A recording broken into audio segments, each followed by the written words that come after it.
ថ្ងៃនេះគឺបីតែម្ដងបងប្អូនទស្សនាការប្រកួតសិតទី1ទាំងអស់គ្នាសេវាដំបូងចេញពីសូនចាន់រ៉ូចូលកញ្ញាមវឿនវាសនាលើកអោឥឡូវសេវាពេលរ៉េណានទៅឲ្យចូលថ្នាក់លើកឲ្យ Bravo ឃើញថាក៏ក្រើកហើយសេវាទៅឲ្យចូលថ្នាក់លើកឲ្យព្រះស្មីទូរនាងយកបានពីពិនសរុនលើកឲ្យរ៉េណានបាទឥឡូវនេះសេវាបន្តទៀតពីសួនច័ន្ទរ៉ូបាទចូលថ្នាក់វឿនវាសនាលើកឲ្យខ្សែត្រង់បាត់ដៃចំខ្សែឥឡូវទស្សនាការប្រកួតបន្តទៀតសេវាចេញពីកេពិនចូលថ្នាក់បានសវណ្ណរាលើកឲ្យ Bravo ជាប់រនាងវឿនវាសនាជាតិទេបងប្អូនជាតិទេបងប្អូនជាតិដូច Genswer ចឹងបងប្អូនអើយលើកឲ្យពិនសរុន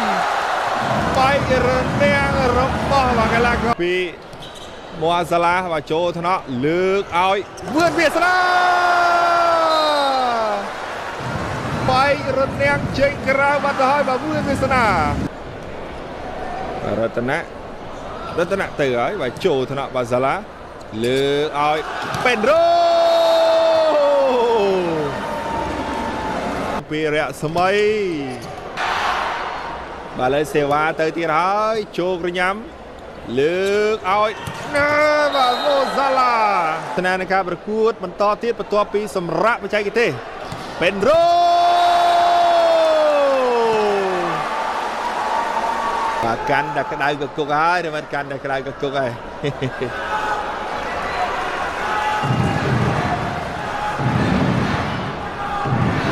បាទសវណ្ណរាថាខ្ញុំមិនដឹងផងលោកគ្រូបាទសេវាពីពេនរ៉ូតាក់សំណាញ់បាត់ទៅហើយ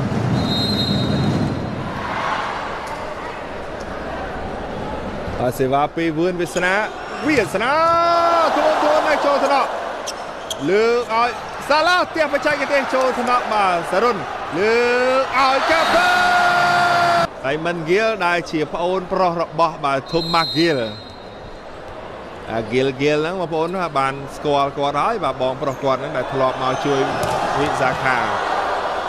លើកឲ្យពេនរ៉ូចូលថ្នាក់លើកឲ្យកាពេនអូចូលក្បាលមួយលើកឲ្យសាឡាទូរនាងយកបានវិញទៀតបងថៃលោកគ្រូមកហើយអូយជាតិណាស់បងប្អូនណាជាតិ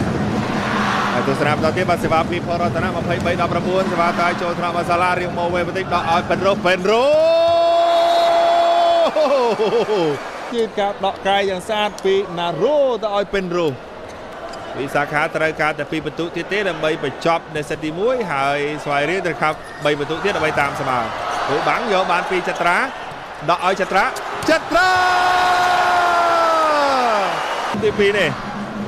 ហើយសេវាពីប្រាក់ជូលេចូលកញ្ញាខាងទៅក្រោយពិនសរុនលើកឲ្យកាពេនចូលថ្នាក់ពេនរ៉ូអូយពេនរ៉ូទៅជួយដល់តែជុតបាទសំលេងសំលេងស្គរបន្លឺឡើងពីហ្វេនឥឡូវសេវាទៅឲ្យចូលថ្នាក់បាសាឡាលើកឲ្យចត្រា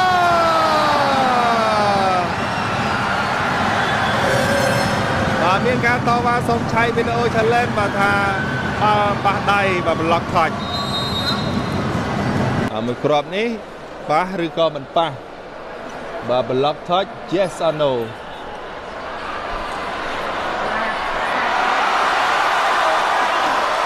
បាទអត់ប៉ះទេដូច្នេះជ័យជំនះនៅសិតទី1បានទៅវិសាខាដោយបន្ទុក25-21រងចាំទស្សនានៃការប្រកួតសិតទី2